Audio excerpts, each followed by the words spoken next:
अस्सलाम वालेकुम। आज हम बात करेंगे लाइट माइक्रोस्कोपी और इलेक्ट्रॉन माइक्रोस्कोपी की। हमारे पास दो तरह के माइक्रोस्कोप्स होते हैं, light microscope and electron microscope. Light microscope में हम लोग विजिबल लाइट जो है वो स्पेसिमन में से गुजारते हैं। स्पेसिमन ऐसी चीज़ को कहा जाता है जिसकी हमने एक इमेज बनानी होती है माइक्रोस्कोप के ज़रिए। इसमें दो लेंसेज होते हैं। पहले लेंस का काम होता है उस ऑब्जेक्ट की या स्पेसिमेन की एक इमेज बनाना जो कि इनलार्ज्ड होती है, साइज़ में बड़ी होती है। सेकंड लेंस का काम होता है उस इमेज को मज़ीद मैग्नीफाई करना और फिर जो फाइनल हमारे पास इमेज होती है वो व्यूअर की आई तक पहुंचा दी जाती है, या फिर अगर हमने उसकी कोई तस्वीर बनानी है तो वो फ़ोटोग्राफ की फॉर्म में हमारे पास किसी फ़ोटोग्राफिक फ़िल्म पर उस पिक्चर को बना दिया जाता है। वो तस्वीर जो कि हम माइक्रोस्कोप की मदद से लेते हैं उसको हम माइक्रोग्राफ बोलते हैं। लाइट माइक्रोस्कोप के पास सलाहियत है किसी भी चीज़ को 1500 गुना तक 1500 टाइम्स उसको बड़ा करके दिखाना। इसलिए एक लाइट माइक्रोस्कोप की जो मैग्नीफिकेशन की सलाहियत है वो 1500x तक होती है। अगर हम इसकी रिजॉल्विंग पावर देखें तो वो 0.2 माइक्रोमीटर तक होती है, और 1 माइक्रोमीटर जो है वो मिलीमीटर का 4th पार्ट होता है। तो हमारे पास जो है एक LM जो है, मतलब LM जो यहाँ पर वर्ड लिखा है ये रिप्रेजेंट कर रहा है लाइट माइक्रोस्कोप को। तो लाइट माइक्रोस्कोप 0.2 माइक्रोमीटर से छोटी चीज़ को रिजॉल्व करके नहीं दिखा सकता, क्योंकि इसके पास इस चीज़ की सलाहियत नहीं है। एक जो सबसे छोटा बैक्टीरिया है उसका साइज़ हमारे पास 0.2 माइक्रोमीटर होता है, लेकिन उस बैक्टीरिया से छोटी चीज़ें जिसमें बहुत सारे वायरसेस वगैरह आ जाते हैं उसको मज़ीद डिटेल दिखाने की इस माइक्रोस्कोप के पास सलाहियत नहीं है। इस माइक्रोस्कोप के ज़रिए हम बैक्टीरिया के बाहर वाला स्ट्रक्चर तो देख सकते हैं, लेकिन बैक्टीरिया का इंटरनल स्ट्रक्चर हम नहीं देख सकते हैं।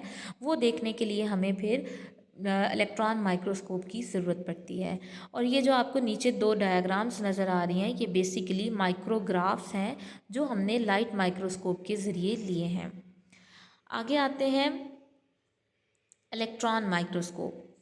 इलेक्ट्रॉन माइक्रोस्कोप हमारे पास एडवांस्ड फॉर्म है माइक्रोस्कोप की। इसमें हमारे पास जैसे पीछे वाले में हम लाइट माइक्रोस्कोप में किसी भी ऑब्जेक्ट पर या किसी भी स्पेसिमन पर लाइट गिराते थे, इसी तरह इसमें हम इलेक्ट्रॉन्स जो हैं उधर से पास करवाते हैं और उस ऑब्जेक्ट की एक इमेज बनती है।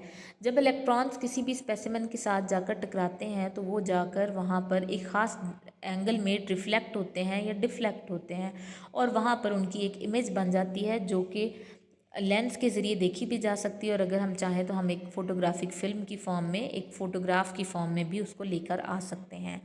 अगर हम इसकी मैग्नीफिकेशन की बात करें तो हमारे पास इसकी मैग्नीफिकेशन जो है वो लाइट माइक्रोस्कोप की निस्बत बहुत ज़्यादा होती है। ये हमारे पास जो है 0.2 नैनोमीटर तक चीज़ों को डिटेल में दिखा सकता है। जो इलेक्ट्रॉन माइक्रोस्कोप है उसके पास सलाहियत होती है कि किसी भी तस्वीर को 2.5 लाख गुना ज़्यादा करके दिखा सके। और इसके अलावा हम इलेक्ट्रॉन माइक्रोस्कोप से सिर्फ बाहर वाले स्ट्रक्चर्स नहीं देखते हैं, बल्कि DNA और प्रोटीन जैसे बड़े बड़े जो हमारे पास मॉलिक्यूल्स हैं उनके सिंगल सिंगल एटम भी हम लोग उस इलेक्ट्रॉन माइक्रोस्कोप की मदद से देख सकते हैं। बायोलॉजिस्ट जो है दो तरह के इलेक्ट्रॉन माइक्रोस्कोप यूज़ करते हैं। एक है ट्रांसमिशन इलेक्ट्रॉन माइक्रोस्कोप जिसको TEM से रिप्रेजेंट किया जाता है, और दूसरा है स्कैनिंग इलेक्ट्रॉन माइक्रोस्कोप जिसको SEM से रिप्रेजेंट किया जाता है।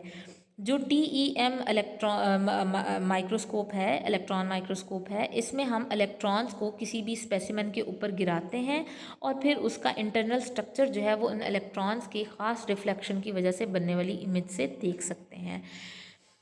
अगर हम SEM की बात करें तो इसमें हम लोग इलेक्ट्रॉन्स को रिफ्लेक्ट करते हैं एक मेटल कोटेड सरफेस से, और ये हम यूज़ करते हैं किसी भी सेल के सिर्फ सरफेस को देखने के लिए, जबकि हम TEM को इंटरनल स्ट्रक्चर के लिए यूज़ करते हैं।